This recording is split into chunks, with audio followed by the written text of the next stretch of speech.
Donc on va prendre la parole dans Genèse 1, verset 26. Genèse 1, verset 26. Donc la Genèse, c'est le livre du début, le livre de la création, et le livre où on voit vraiment la pensée de Dieu avant la chute, avant toutes les choses qui ont fait dévier le but de Dieu, le but de Dieu pour l'humanité.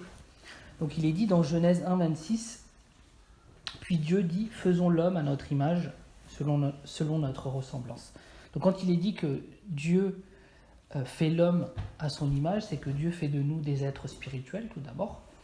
Il fait de nous des êtres d'amour, des êtres de partage et des êtres de communion et de communication. Et en fait, quand Dieu a créé l'homme, il l'a créé dans le but de pouvoir déverser son amour envers ses créatures, de pouvoir déverser son amour envers sa création qu'il l'a faite, il l'a créée un petit peu en dessous de lui, mais avec un cœur d'amour pour partager l'amour. Parce que Dieu, il est amour. C'est pour ça qu'il a créé l'homme. Et son désir, c'était aussi de faire que sa volonté, qui accomplit parfaitement dans les cieux, soit accomplie aussi sur cette terre.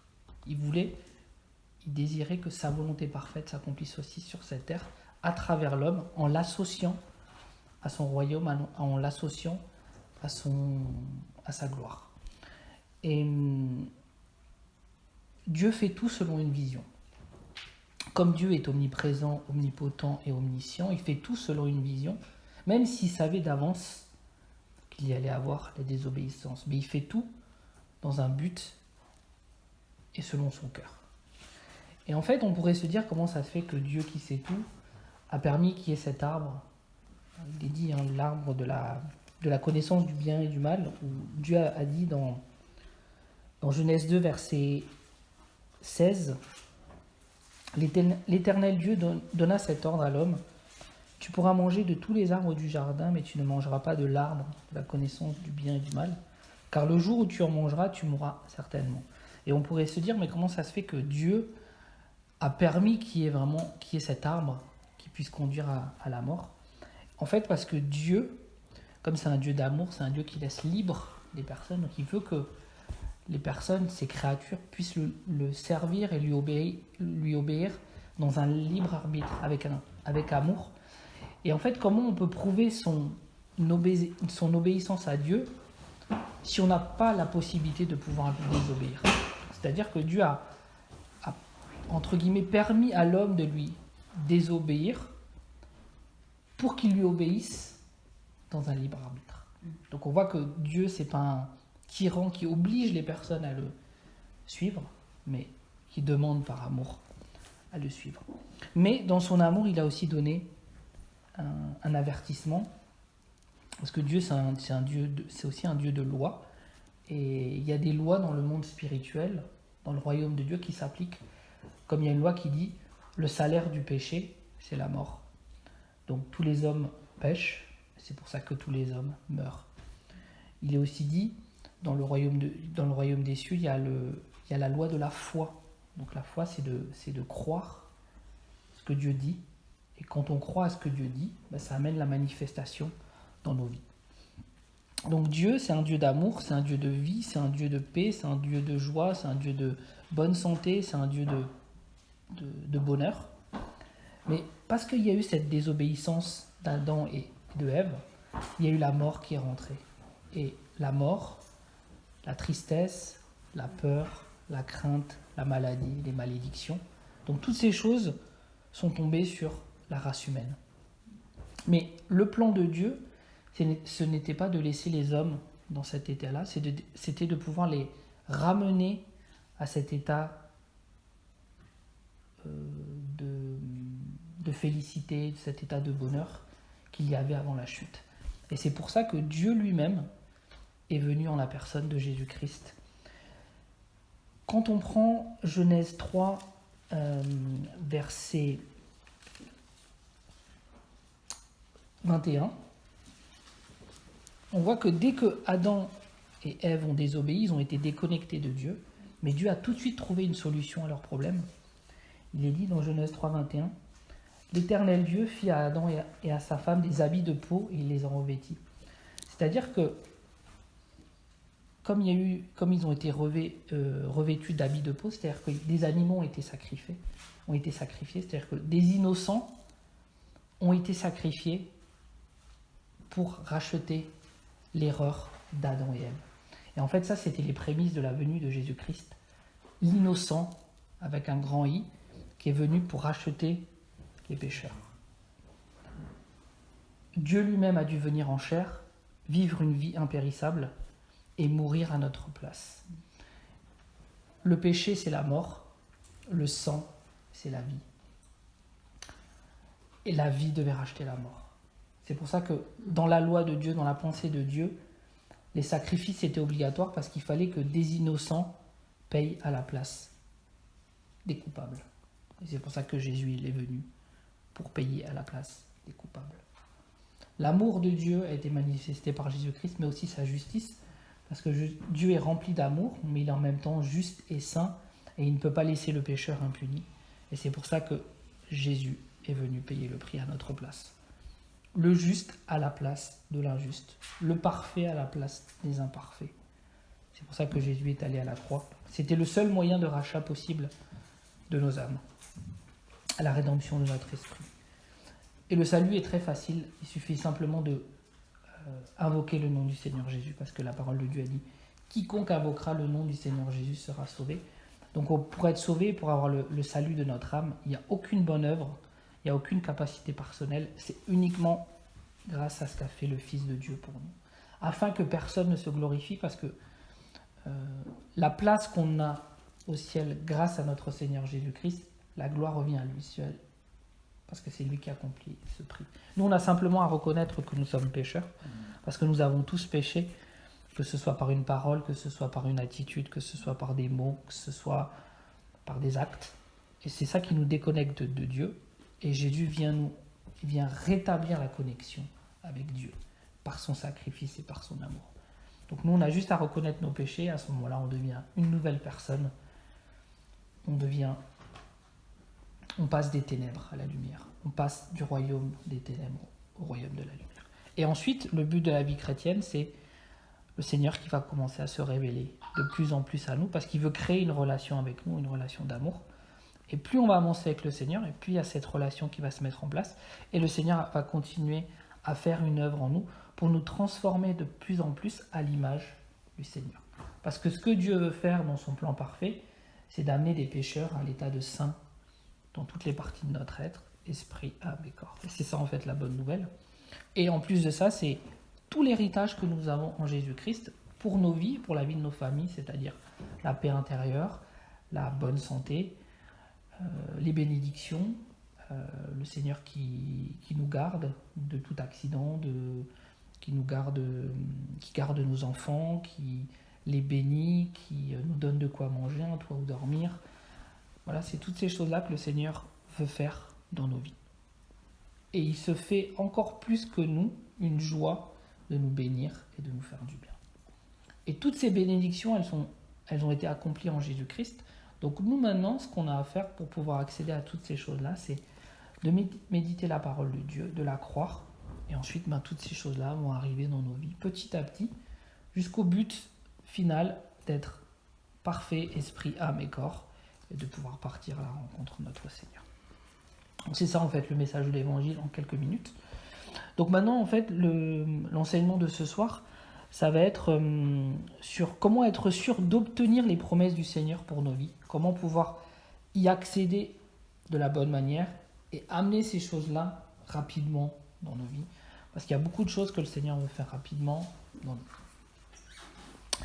Alors la première chose à savoir, qui est très important, c'est donner à la parole de Dieu l'autorité qu'on doit lui donner. Trop souvent, la parole de Dieu est mélangée, édulcorée. On ne donne pas assez à la parole de Dieu le rôle et l'autorité qu'elle doit avoir. Donc on va d'abord voir qu'est-ce que la pensée de Dieu par rapport à sa parole et l'autorité qu'il y a derrière. Donc on va prendre Hébreux 4, verset 12.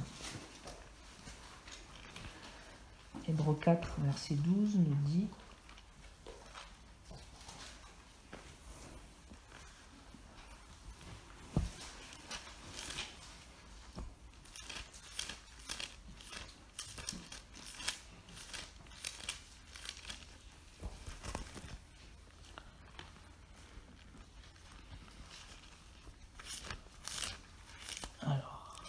Nombre 4, 12.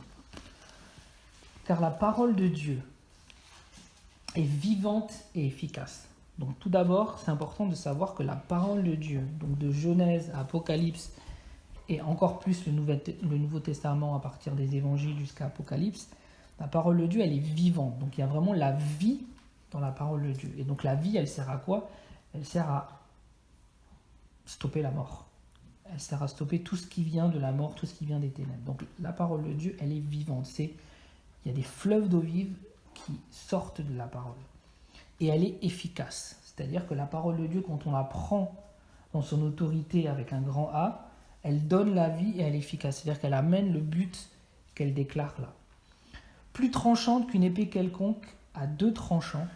Donc la parole de Dieu, elle est tranchante. Dans quel but? Pénétrante jusqu'à partager âme et esprit, jointure et moelle. Elle juge les sentiments et les pensées du cœur. Donc la parole de Dieu, elle est censée nous montrer qui nous sommes dans notre esprit.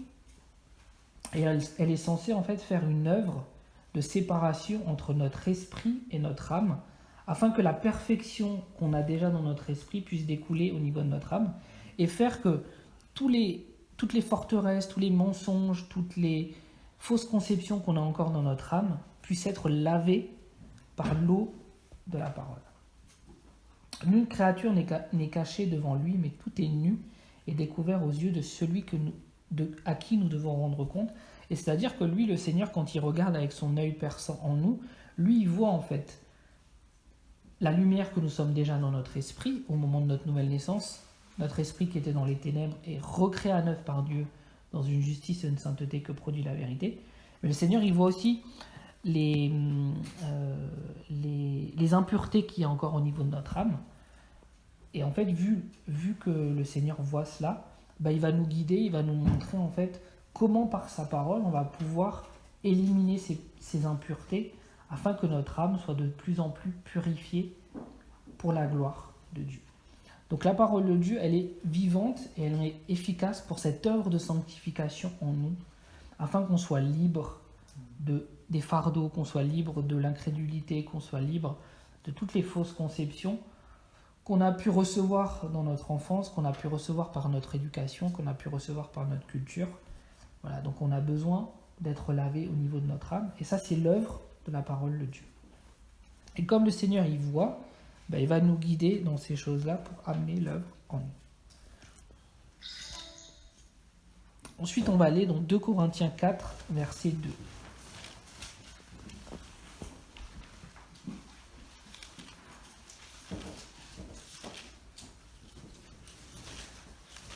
Corinthiens 4, verset 2.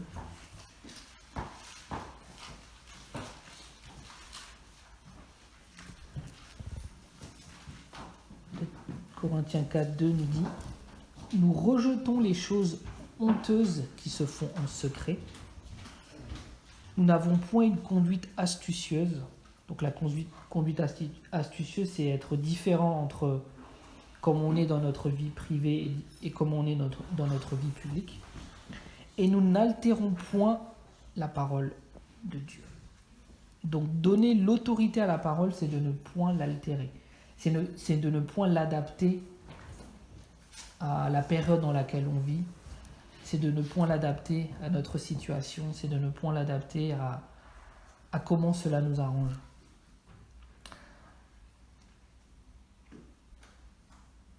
Ce que le Seigneur demande et ce que le Seigneur désire, c'est que on ne se fasse pas un Dieu qu'on aimerait se façonner par notre intelligence humaine ou notre âme, mais c'est d'apprendre à connaître notre Dieu et de changer notre intelligence ou notre façon de voir Dieu. Parce qu'on a tendance à se faire un Dieu humain. Mais Dieu n'est pas un homme, Dieu il est Dieu. Ses voies elles sont tellement hautes et tellement parfaites qu'on a besoin, nous, en tant qu'être limité, à changer notre intelligence pour voir et connaître Dieu comment il est. Et on apprend à connaître Dieu comment il est par sa parole. Et c'est pour ça qu'on n'a pas le droit d'altérer la parole de Dieu. On n'a pas le droit de rajouter, on n'a pas le droit de retrancher à la parole de Dieu. On doit la conserver pure, parce que c'est l'essence même de Jésus qui est appelée la parole avec un grand P. Donc tout ce qui n'est pas de la parole, on doit le rejeter. On peut avoir des convictions personnelles par rapport à des choses qui ne sont pas décrites dans la parole. On peut avoir des convictions personnelles qui sont peut-être justes ou fausses. Mais tout ce qui est noté dans la parole, on n'a pas à avoir nos convictions personnelles. Celles-là, on doit les mettre de côté et on doit calquer notre cœur à ce que la parole de Dieu elle dit. On sait que la parole de Dieu, elle est claire sur plein de domaines. Donc, on doit donner à la parole l'autorité qui lui est due. Ensuite, 2 Timothée 3, versets 16 à 17.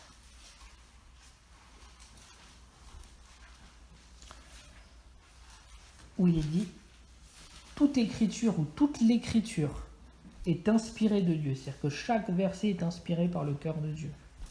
Et le but, c'est quoi? Utile pour nous enseigner. Donc le but de l'enseignement, c'est quoi? C'est d'être de moins en moins des enfants et d'être de plus en plus des personnes matures. Pour convaincre. Donc la parole de Dieu, elle nous sert à nous convaincre sur la réalité de Dieu, sur son cœur, sur qui il est, sur sa personnalité, sur ses buts, sur sa volonté pour nos vies. Pour nous corriger, parce qu'on est encore tous trop rebelles dans notre âme. L'être humain est rebelle dû à la chute. Donc la parole de Dieu, elle sert à nous corriger, à effacer, à gommer tout ce qui ne vient pas de lui, tout ce qui n'est pas conforme à sa parole. Pour instruire dans la justice. Donc le Seigneur, en fait, ce qu'il veut, c'est aussi nous instruire dans la justice. Donc le but, c'est de grandir dans la justice.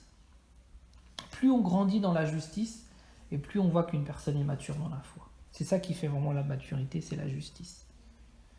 Afin que l'homme de Dieu soit accompli et propre à toute bonne œuvre.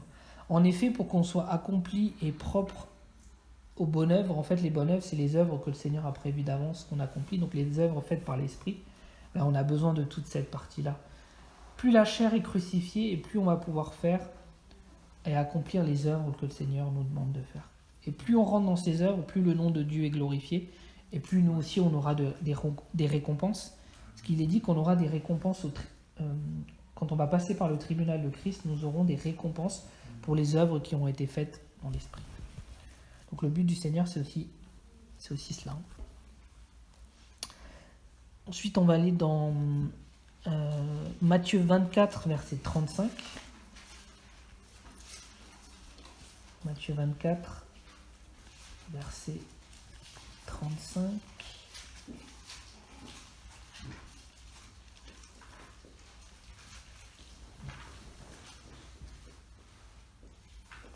Où il est dit « Le ciel et la terre passeront, mais mes paroles ne passeront pas. » Donc, c'est-à-dire que la parole de Dieu, elle sera toujours la référence même dans le ciel.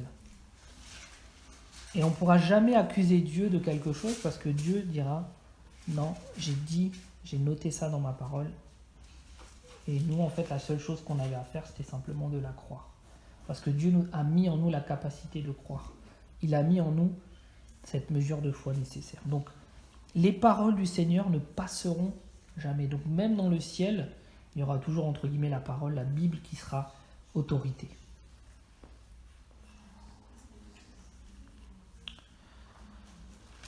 Matthieu 4, verset 4 nous dit «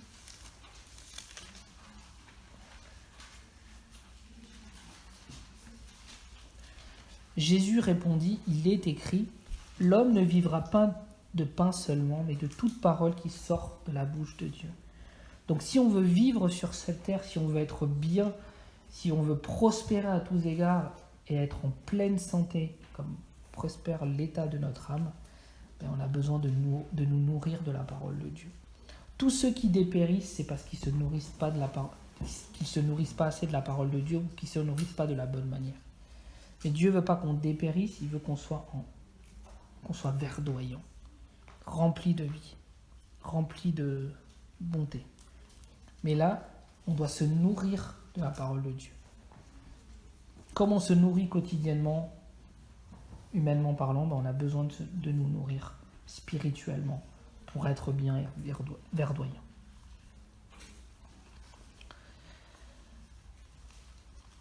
Ésaïe 40, verset 8.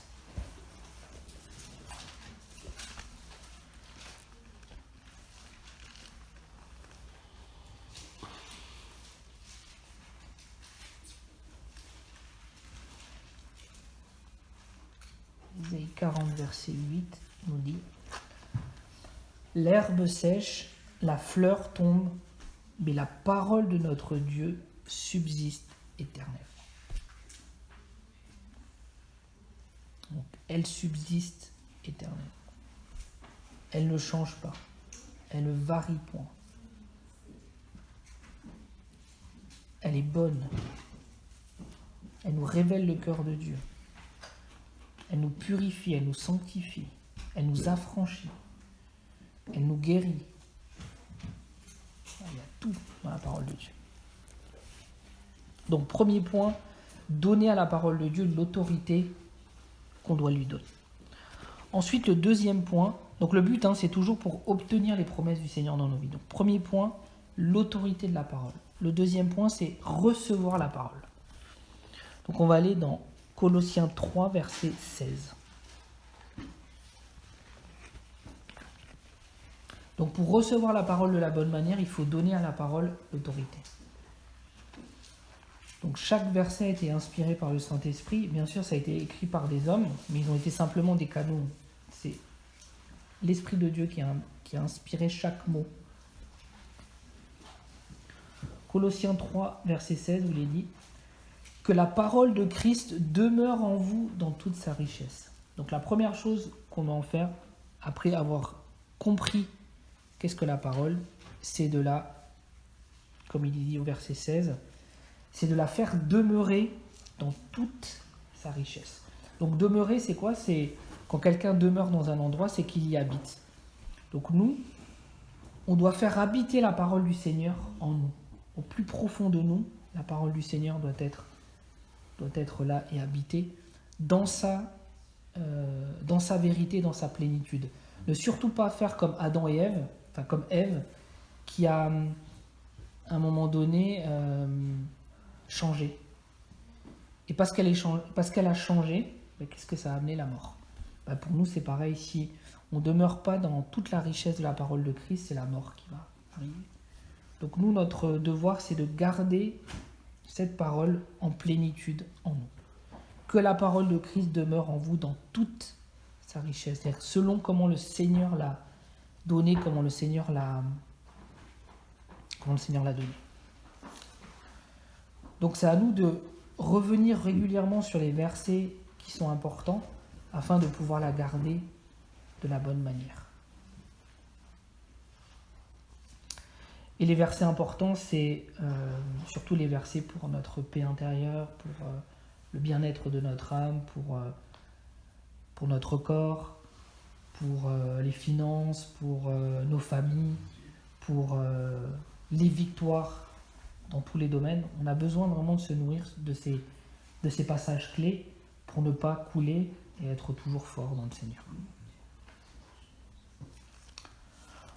Ensuite, on va aller dans l'évangile de Jean, Jean 15, verset 7.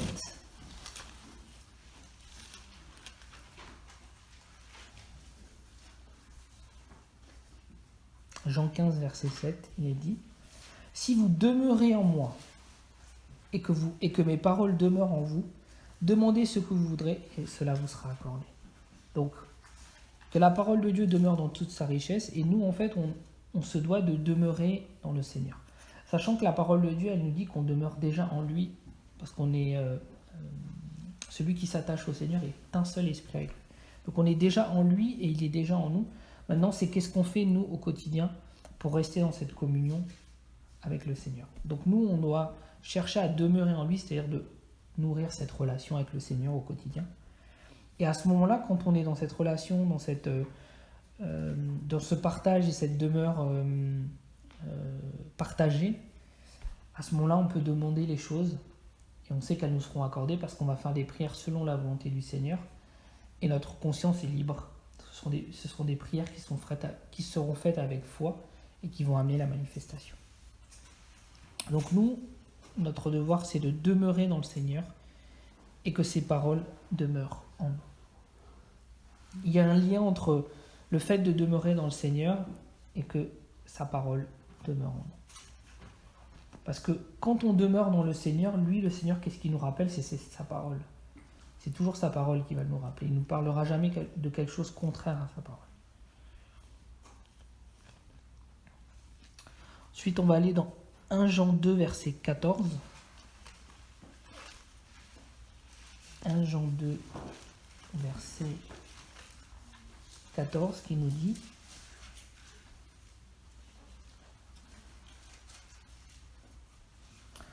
Je vous ai écrit, jeunes gens, parce que vous êtes forts. Et quels sont ceux qui sont forts? Et que la parole de Dieu demeure en vous et que vous avez vaincu le malin. Donc la force d'un chrétien se démontre quand la parole de Dieu, elle demeure en nous et lorsqu'on arrive à vaincre le malin. Donc pour vaincre le malin, qu'est-ce qu'il faut? Il faut que la parole de Dieu, elle demeure en nous. Sans cela, on ne peut pas avoir la victoire face à l'ennemi, parce que l'ennemi sait si la parole de Dieu, elle demeure réellement en nous, si elle est dans notre cœur et non pas dans notre tête. Donc nous, si on veut être fort dans le Seigneur, la parole de Dieu, elle va demeurer en nous, et ainsi on peut vaincre l'ennemi. Donc il est dit, et vous avez vaincu le malin, donc c'est-à-dire dans tous les domaines où il va nous attaquer. Donc la parole de Dieu, elle doit être profonde en nous. Très important. Jean 6, verset 35 nous dit: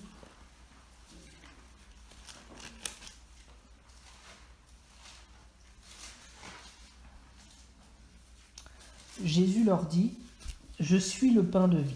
Celui qui vient à moi n'aura jamais faim. Et celui qui croit en moi n'aura jamais soif. C'est-à-dire que la faim et la soif qu'on a du Seigneur, le Seigneur va toujours répondre. Il va toujours cette soif, cette faim qu'on a de lui, il va toujours y répondre afin de nous nourrir, afin de nous faire du bien. Et il attend, le Seigneur est désireux de voir des enfants du Seigneur qui désirent le connaître, manger et boire à sa source. Donc ça, c'est important. Se dire que dans tous les cas, le Seigneur va répondre à notre soif de lui. Et comme il est le pain et il est le vin par l'œuvre qu'il a accomplie à la croix, c'est-à-dire qu'il va faire le pain et le vin nous servent à nous maintenir en forme, nous servent à nous maintenir vivants sur cette terre. Spirituellement parlant, c'est ce que le Seigneur va accomplir. Il va nous permettre d'être vivants spirituellement parlant et ne pas être desséchés. Malheureusement, trop de chrétiens sont desséchés parce qu'ils ne se nourrissent pas assez de la parole de Dieu. Ils se nourrissent de beaucoup de choses qui ne sont pas la parole, et ça fait perdre du temps et ça n'apporte pas en fait du bien. Alors que si on se concentre uniquement dans les choses de la parole de Dieu, on n'a pas le temps pour le reste. Et c'est ça en fait dont on a besoin. Quand on prend l'exemple de tous les hommes de Dieu, de tous les hommes ou les femmes de Dieu, on voit vraiment ils passaient du temps dans la parole. On prend l'exemple de Paul, de Jean, de Pierre. Ils étaient concentrés dans les choses de la parole. Et ça leur a permis en fait de mener cette vie qu'ils ont menée, qui sont vraiment des exemples pour nous. Et pareil dans l'Ancien Testament, quand on voit David, quand on voit Daniel, quand on voit ces personnes-là, ils se nourrissaient de la parole. Et ils n'avaient pas le temps pour le reste. Parce que la parole, elle est autosuffisante. Donc vraiment, le conseil que je peux donner, c'est coupons-nous en fait de tout ce qui peut nous faire du mal. Je ne dis pas de ne pas avoir de loisirs, hein, on peut en avoir bien sûr, mais de nous couper de tout ce qui peut nous faire du mal ou qui peut réveiller des choses qui ne sont pas bonnes. Jean 7, verset 38 nous dit: Celui qui croit en moi, des fleuves d'eau vive couleront de son sein, comme dit l'Écriture. Donc c'est pas simplement un fleuve d'eau vive, c'est des fleuves d'eau vive. Donc les fleuves d'eau vive, on voit toutes les bénédictions, tout ce que le Seigneur veut faire de bien en nous. Et ça doit déborder. Pourquoi ça doit déborder? Parce que cette eau, le Seigneur veut que cette eau puisse aussi toucher les autres qui sont autour de nous. Nos frères, nos sœurs, nos familles, nos collègues, ceux qui ne connaissent pas encore le Seigneur. Le but, c'est ça. Donc, la deuxième étape, c'est recevoir la parole. Donc, la première étape, l'autorité de la parole. Deuxième, recevoir la parole. Troisième point, c'est être concentré sur les choses d'en haut. Donc, on va aller dans Colossiens Colossiens 3, versets 1 à 2. Être concentré sur les choses d'en haut.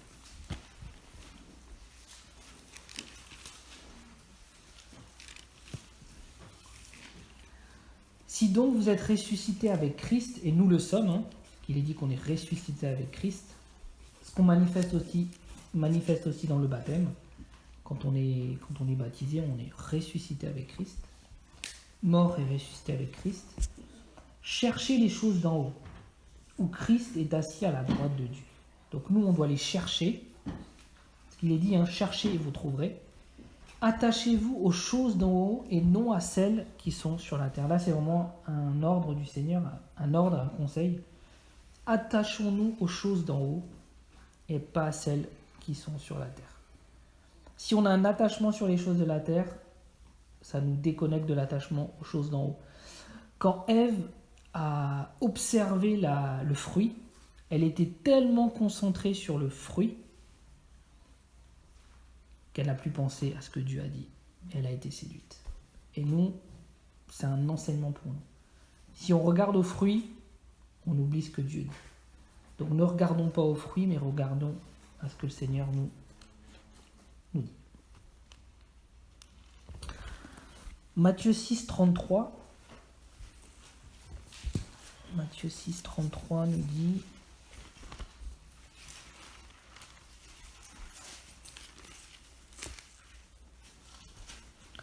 Cherchez premièrement le royaume et la justice de Dieu.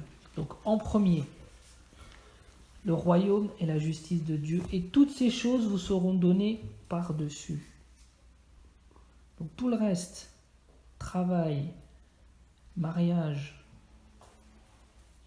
tout, famille, salut de nos familles, tout le Seigneur il s'occupe du reste. Mais cherchez premièrement le royaume et la justice de Dieu. Et toutes ces choses vous seront données par-dessus. Ne vous inquiétez donc pas du lendemain, car le lendemain aura soin de lui-même. À chaque jour suffit sa peine. Et c'est ça, l'essentiel, c'est de chercher le royaume de Dieu en premier. Et le Seigneur, il le voit, si on le cherche vraiment en premier ou pas, son royaume et sa justice. Il est dit que le Seigneur va nous bénir au-delà même de ce qu'on demande ou de ce qu'on peut demander. Et ça, il peut le faire surtout dans le cœur de ceux qui ont mis le Seigneur en premier et qui ont cherché sa justice en premier.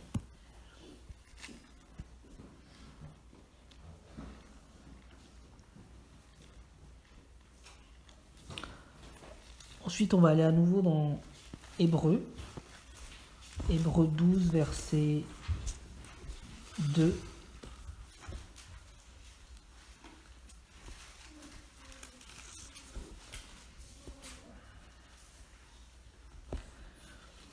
Où il est dit « Ayant les regards sur Jésus, qui suscite la foi et l'amène à la perfection. » Donc en ayant les regards sur le Seigneur, forcément ça va susciter notre foi, et ça va amener cette foi à la perfection. Donc on peut avoir une foi parfaite, c'est bien dit, qui suscite la foi et l'amène à la perfection. Donc on peut avoir une foi parfaite, c'est-à-dire une foi qui croit uniquement aux promesses du Seigneur. Comme notre Seigneur Jésus qui, en échange de la joie qui lui était réservée, il a souffert la croix et méprisé l'ignominie. C'est-à-dire que le Seigneur Jésus, il a méprisé, il n'a pas pris en compte cette souffrance terrible de la croix. Pourquoi ? Parce que lui, il voyait déjà la finalité, c'est-à-dire la joie. Quelle était la joie de notre Seigneur ? C'est de pouvoir permettre à l'humanité perdue d'avoir une porte de secours, un moyen de rédemption de nos âmes, mais pas que, c'est la réponse à tous les problèmes qu'on aurait sur cette terre. Donc c'était ça en fait la joie du Seigneur, c'est qu'il savait que par ça, il accomplissait le sacrifice parfait et la solution à tous les problèmes de la terre. Et donc il a méprisé la souffrance parce que lui, le Seigneur, il voyait la finalité. Et c'est aussi un exemple pour nous parce que la foi, c'est aussi ça. Elle nous sert à mépriser ce qu'on peut voir de difficile pour voir toujours la finalité, c'est-à-dire la victoire et le bout du tunnel avec le Seigneur. Considérez en effet celui qui a supporté contre sa personne une telle opposition de la part des pécheurs, afin que vous ne lassiez point l'âme et courage. Donc c'est un exemple vraiment pour nous. Donc être concentré sur les choses d'en haut, c'est être concentré sur l'œuvre de la croix. Et toujours se rappeler que lui, le Seigneur, nous a donné un exemple parfait, où il a méprisé cette souffrance. Et nous, entre guillemets, nos souffrances à côté, c'était rien du tout par rapport à ce que le Seigneur a subi. Donc on a aussi la possibilité de mépriser ces souffrances, sachant qu'il y a la solution derrière.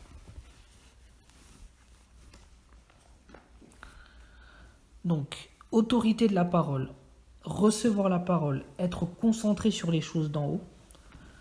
Ensuite, ça va être la grâce seule, sans aucune bonne œuvre ou sans aucune racine d'œuvre. Donc on va voir, c'est très important.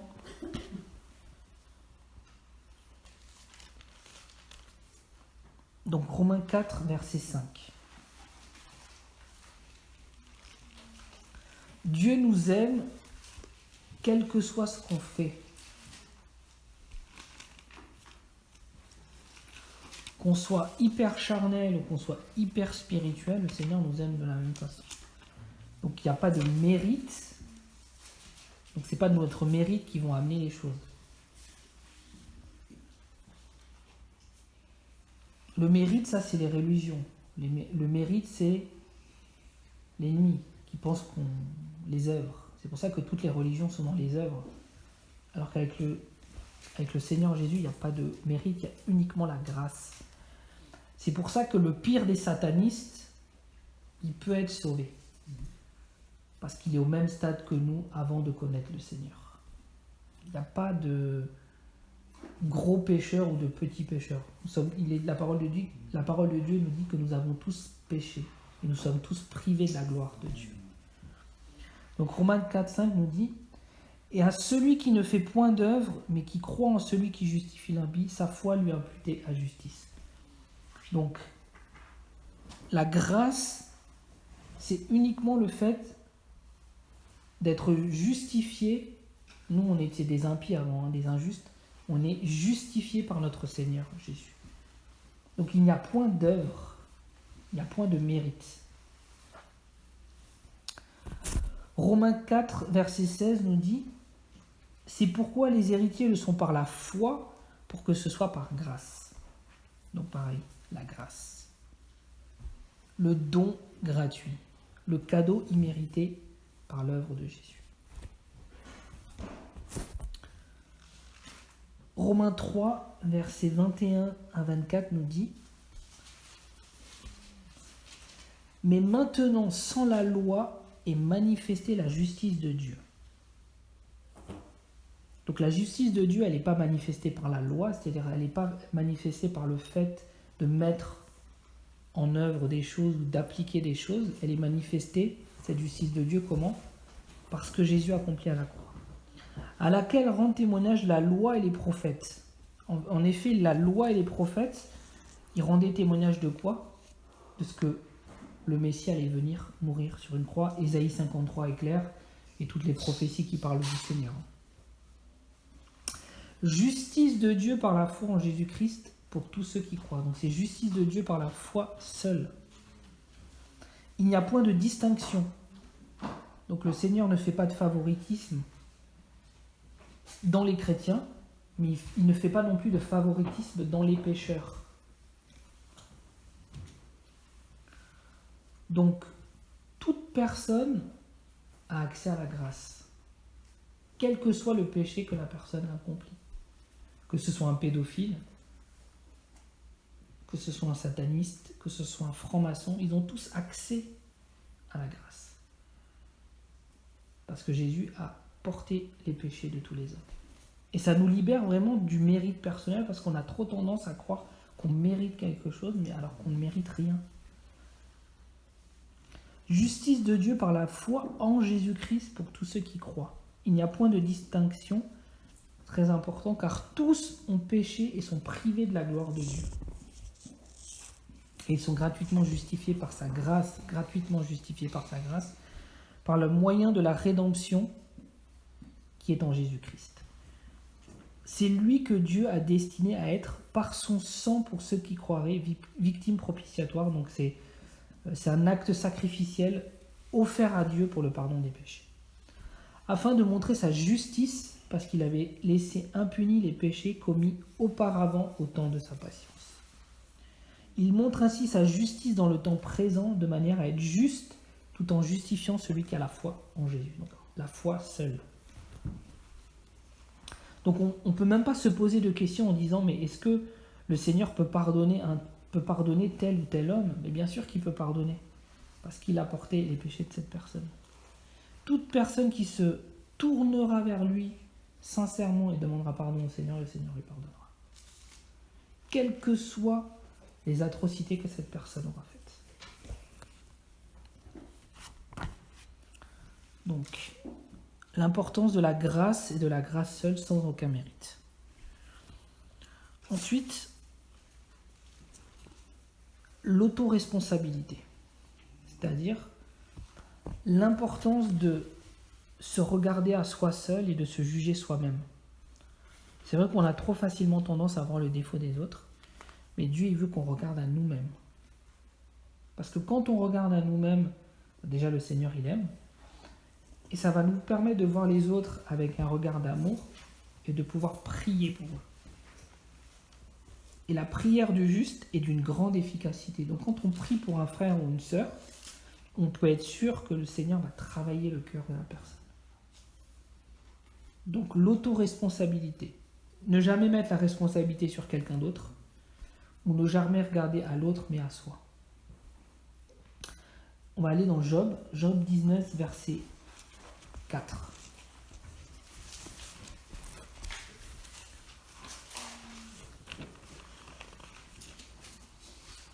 Job 19, verset 4, qui nous dit « Si réellement j'ai péché, seul j'en suis responsable. » Si je pêche, je suis responsable. C'est pas mon voisin, c'est pas mon conjoint, c'est pas mon collègue, c'est pas... Voilà. Si j'ai péché, c'est moi seul. Parce que le Seigneur a mis en nous cet amour qui nous permet de tout supporter. Donc plus on est conscient de cela, et plus on va pouvoir marcher comme Dieu veut. Donc si je pêche, j'en suis le seul responsable, je demande pardon, je me repens, le sang de Jésus me lave, et je continue à marcher avec le Seigneur. Mais l'autoresponsabilité, ne jamais mettre la responsabilité sur l'autre. Romains 14, verset 12, où il est dit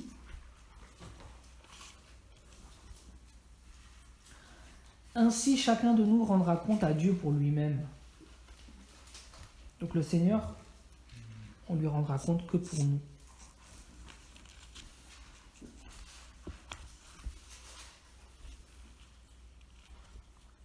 La parole de Dieu nous dit que si nous nous jugeons nous-mêmes, nous ne serons pas jugés. On doit apprendre à se juger et à accepter ce que le Seigneur nous montre. Le Seigneur nous montre réellement les choses qu'on a mal faites. Et quand il nous le montre, il ne nous les montre pas avec un esprit de culpabilité, mais vraiment avec un esprit d'amour. Pour nous dire, bah voilà mon enfant, ça tu as mal fait, bah, tu demandes pardon et je t'accompagne.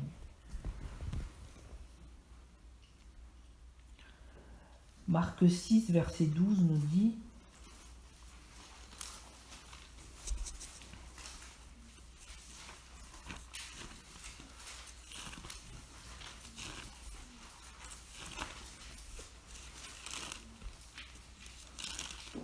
ce serait la première partie. Ils partirent et ils prêchèrent la repentance. La repentance, bien sûr, ils la prêchèrent aux autres, mais la repentance pour nous-mêmes, qui est très importante. On doit s'enseigner dans la repentance. On doit apprendre à demander pardon régulièrement au Seigneur pour ce qu'on fait comme erreur, en ne mettant jamais la faute sur l'autre.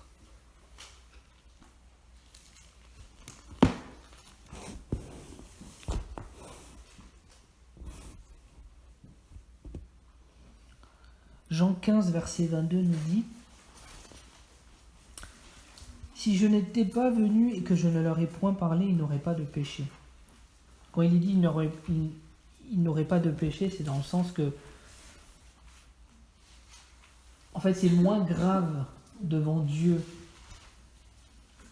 quand on ne sait pas quelque chose que quand on le sait. Ils n'auraient pas de péché. Mais maintenant, ils n'ont aucune excuse de leur péché. Et donc, comme on sait que le Seigneur nous montre, quand le Seigneur nous montre, on n'a plus aucune excuse de notre péché si nous ne repentons pas. Et donc, si on ne se repent pas quand le Seigneur nous montre, là, on n'est pas dans une bonne situation.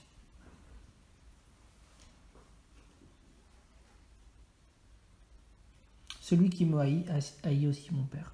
Donc, ne pas écouter ce que le Seigneur nous dit, c'est une façon, je pense, de l'haïr. Celui qui m'aime garde mes commandements.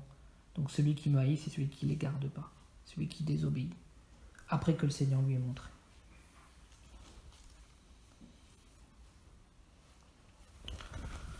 Ensuite, ce qui est important après l'autoresponsabilité, c'est connaître le cœur de Dieu. C'est d'avoir vraiment une relation intime avec le Seigneur.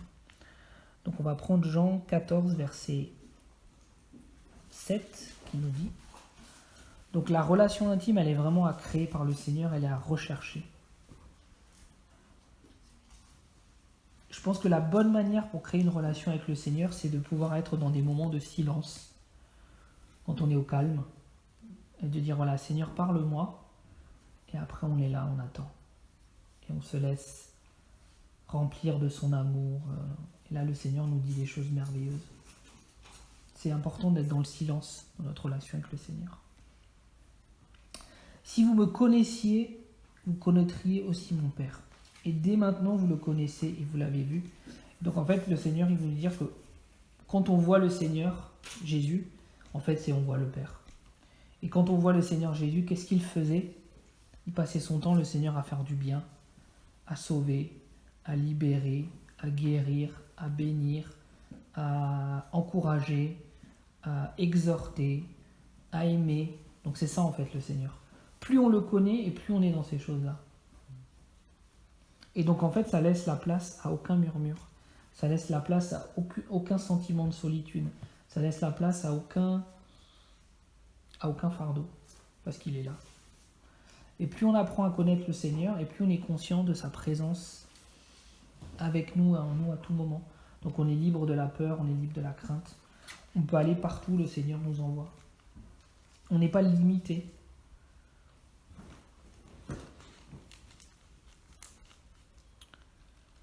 Et au verset 30, il est dit, je ne parlerai plus guère avec vous, car le prince de ce monde vient. Il n'a rien en moi. Donc, Jésus savait qu'il n'avait rien en lui, c'est-à-dire que le Satan n'avait aucune emprise dans la vie de notre Seigneur Jésus. Et donc nous, plus on va accroître notre relation avec le Seigneur, et moins l'ennemi aura d'emprise sur nous. Et souvent l'ennemi il a une emprise en nous donnant une image erronée de notre Dieu. Et comme je le disais tout à l'heure, la bonne image de notre Dieu, c'est le reflet du Père, c'est Jésus-Christ. Et on voit ce qu'il a fait sur terre, dans son ministère terrestre. Donc c'est important de savoir que la volonté du Seigneur, elle se démontre par la nature même de Jésus. Ce qu'on a vu tout à l'heure. Il n'a rien en moi. Et nous aussi, on peut arriver à ce stade où il n'a plus rien en nous.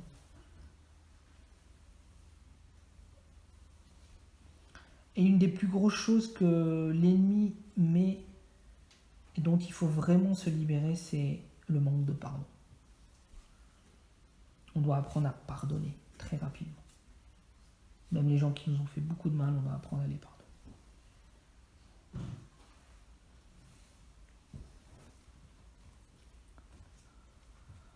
Le pardon est une source libératrice pour la personne et pour la personne qui est, pour la personne qui a du mal à pardonner, elle est libératrice pour cette personne et pour la personne aussi qui nous a fait du mal. Mais surtout, en premier, il faut penser à nous, elle est bonne pour nous.